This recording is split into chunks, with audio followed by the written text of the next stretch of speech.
The night the train disappeared into the Siberian snow, everyone believed the story was over. They said no one could survive -50 degrees, endless forests, and hundreds of kilometers with no signal, no roads, no hope.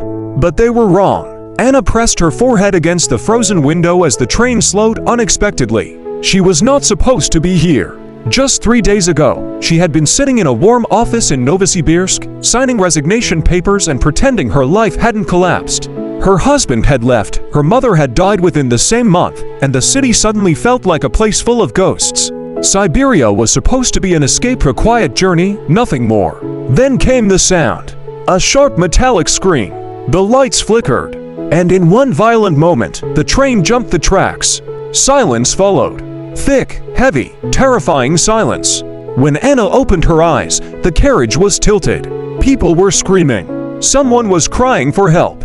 The heating was gone, and cold crept in fast, like a living thing. Phones showed no signal. Outside only darkness and snow, endless and merciless. By morning, panic had turned into despair. The conductor was dead.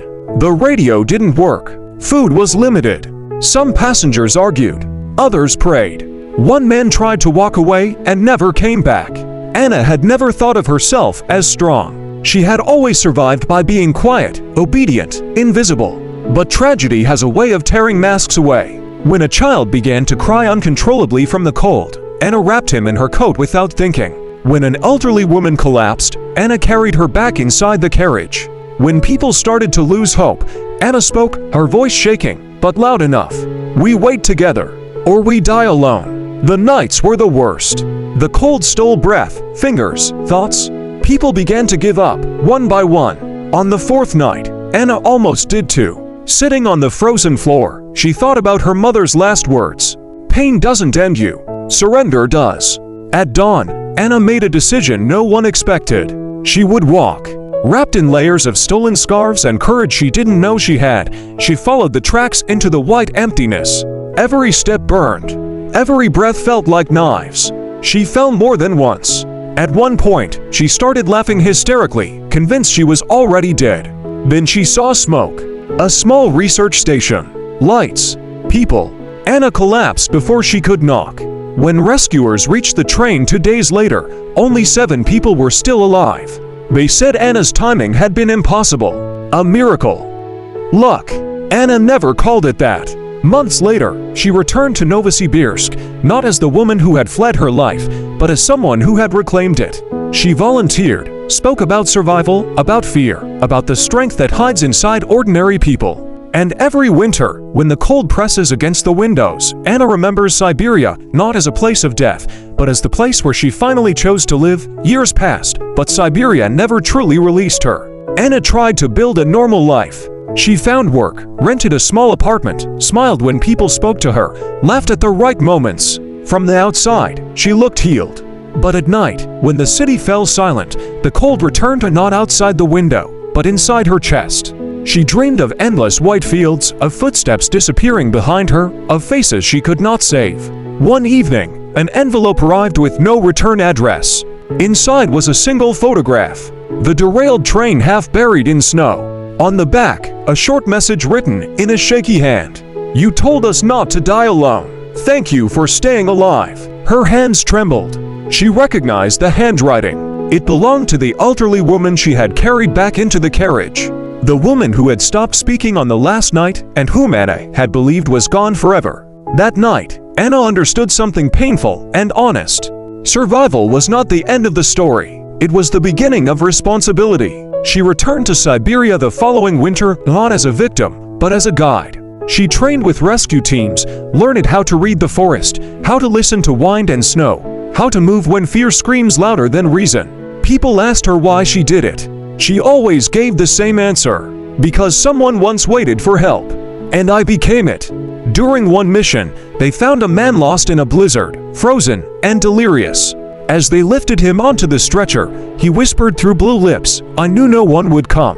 Anna leaned close and said quietly, that's where you were wrong. Years later, she stood before a group of young recruits, their faces full of confidence and ignorance of pain. She did not tell them heroic stories.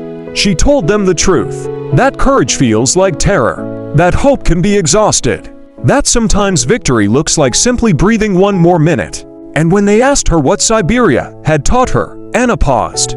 It taught me that fate doesn't ask if you're ready, but it always asks who you choose to be. Outside, snow began to fall at soft, silent, endless. Anna watched it without fear. She had already walked through worse and come back alive. The snow kept falling, but this time it felt different. Anna no longer saw it as an enemy. She saw it as a witness.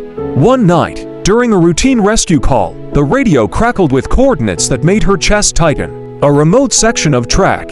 Old rails. A place she knew too well. The younger rescuers didn't notice the change in her face, but Anna did. Fate, it seemed, had a cruel sense of symmetry. When they arrived, the wind was violent, tearing at clothes and nerves.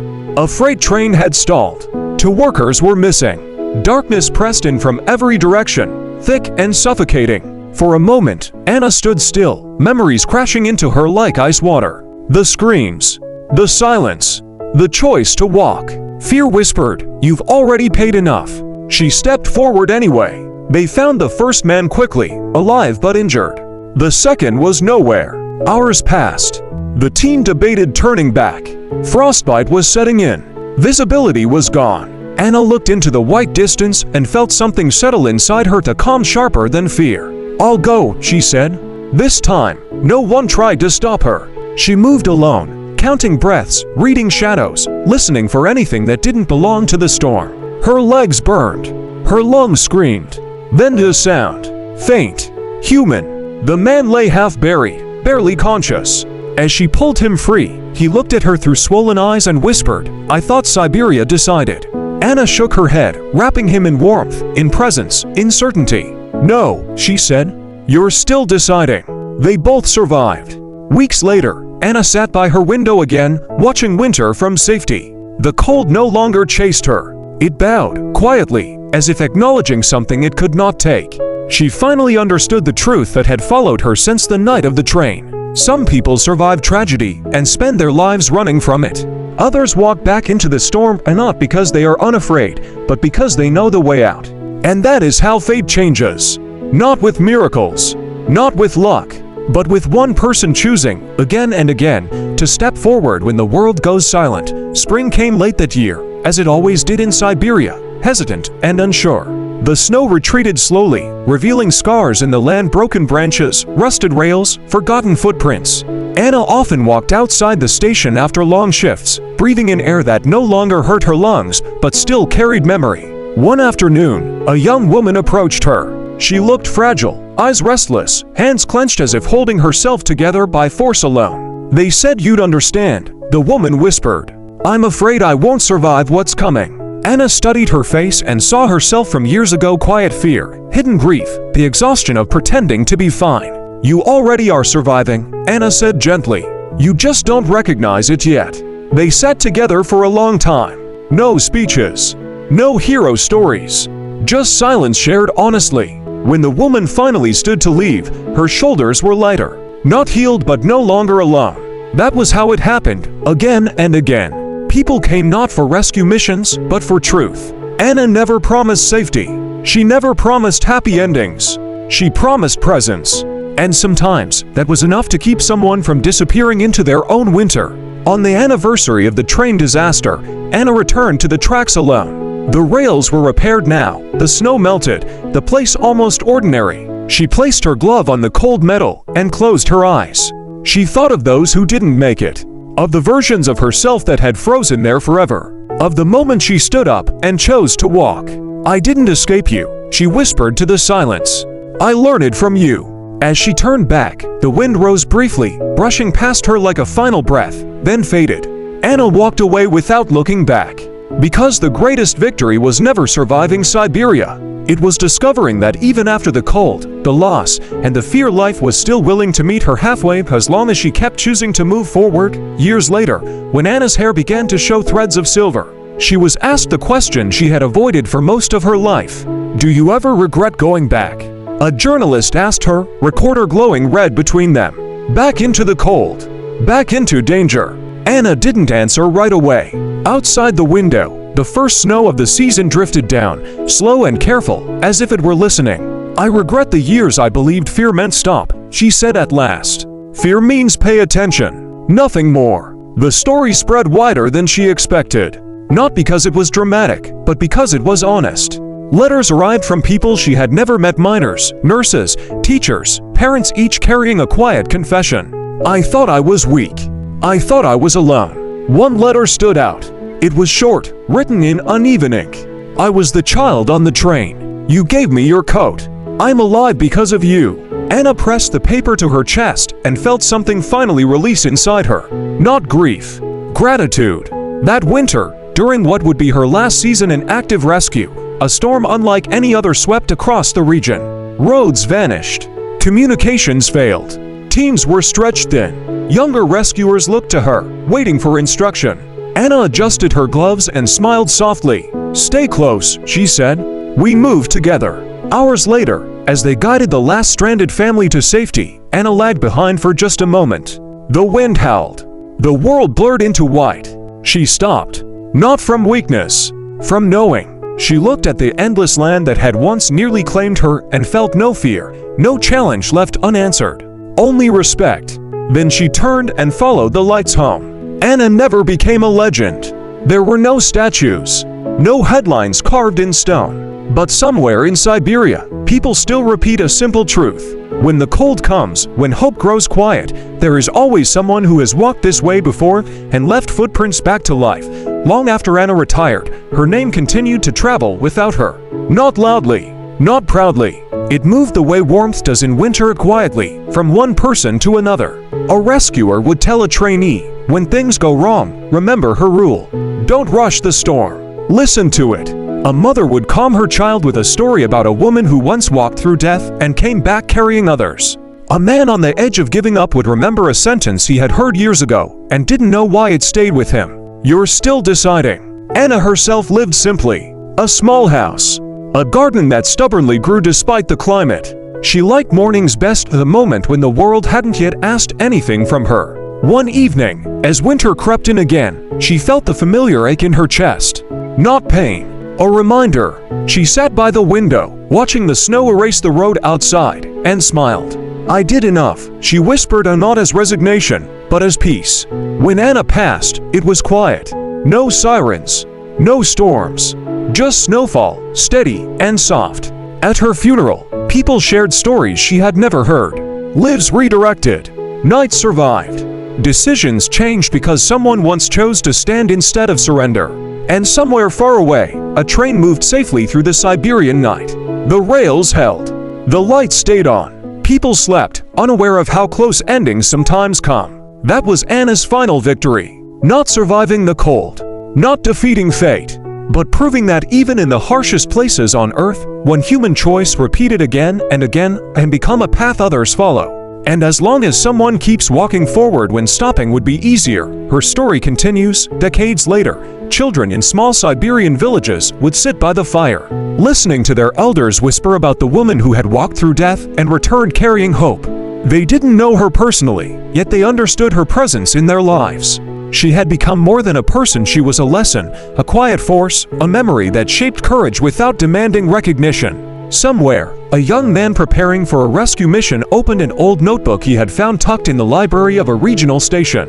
Inside, scribbled in careful handwriting, were words Anna had written after her first winter in the forest. "Fear is not a signal to stop. Fear is a signal to pay attention. And then keep moving." He read it over and over, letting the words settle in his chest. That winter, when the blizzard came suddenly and the world disappeared in white, he remembered the message. He survived. He saved others. And he shared the words with his team. A legacy passed silently, but powerfully, through generations. Anna's house, long after her passing, became a small museum. People traveled miles through snow and ice to see it. Not for grandeur, not for fame. They came to feel the heartbeat of someone who had faced impossible odds, who had refused to surrender, who had understood that true victory is measured not in surviving alone, but in lifting others along the way. And in the forests of Siberia, when the wind howls through the pines and the snow drifts silently over the rails, some claim they can hear footsteps, as steady, determined, guiding anyone who dares to walk through fear toward life. Her story, like the land itself, endures. Harsh, beautiful, and forgiving yet full of the quiet promise that even in the coldest, darkest moments, one choice can change everything. Moral: courage is contagious, and the smallest act of persistence can echo far beyond what we ever imagine. The last winter Anna ever saw was gentle, almost respectful. Snow fell slowly, without wind, covering the world the way a blanket covers someone who has already fought enough battles. From her window, she watched the familiar road disappear under white silence and thought about how many times she had walked into that silence believing it might be the end. She remembered the train, the screams, the cold that stole names, faces, time. She remembered the moment she stood up when everyone else was waiting to be saved. For years, people had called her brave, strong, extraordinary. Anna never accepted those words, because bravery had never felt like courage to her. It had felt like shaking hands, a racing heart, and the simple refusal to lie down and disappear. In the end, she understood something most people never do. Life does not change in grand moments. It changes in quiet decisions no one applauds. It changes when you choose to stay awake when it would be easier to sleep through the pain. When you take one step forward, not because you are sure, but because stopping feels worse. Anna did not defeat Siberia. She did not conquer fate. She learned to walk with it. Somewhere, right now, someone is sitting in their own version of the cold. Not surrounded by snow, but by loss, fear, exhaustion, or silence. Someone who believes the story is already over. Someone waiting for a sign that it isn't. Anna's story was never meant to inspire admiration. It was meant to leave a question behind. Because fate never asks who you are. It asks what you will do when no one is watching. So now the story passes to you. When your moment comes, when the cold presses in and the easy choice is to give up, will you wait to be saved or will you stand up and take the first step? This is the end of my story. Stay with me until we meet again. And on what topic would you like to hear a story? Write in the comments.